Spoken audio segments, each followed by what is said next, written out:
On the 2021 action plan, which was mostly related to money laundering issues, Pakistan submitted 3 progress reports in total.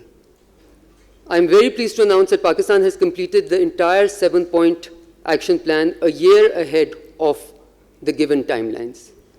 This speaks volumes about the comprehensive reforms that have been carried out in Pakistan in the AML-CFT domain and the sustained momentum of our efforts and the result of the efforts also. Because as you can see, the first action plan took us much longer. This action plan we have actually ended before timeline. And this is something which was very well recognized throughout the plenary by all the members. Pakistan's positive and speedy progress was greatly appreciated and welcomed by FATF members. Now, FATF has acknowledged completion of both action plans by Pakistan, the progress made and recognized by our commitment to improve our AML-CFT systems.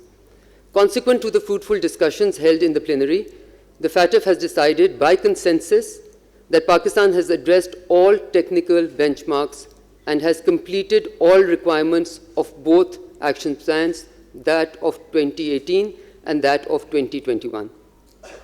As a result of this, what we consider to be no less than a Herculean feat and a remarkable achievement, FATF has now authorized an on-site visit of its technical team to Pakistan to validate the process of implementation of reforms.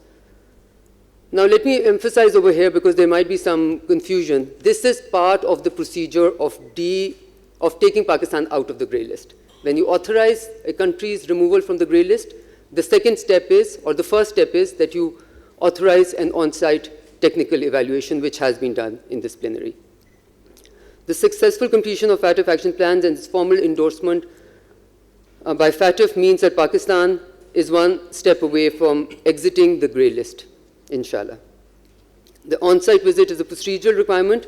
It marks the beginning of the end process that will eventually culminate in the exit of Pakistan from the FATF's grey list, inshallah, and hopefully forever.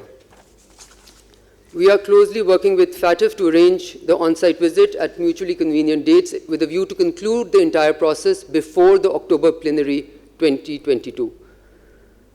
During our interactions on the sidelines of the FATF plenary, we stressed Pakistan's high-level political commitment to strengthen our AML-CFT regime and bring it at par with global standards.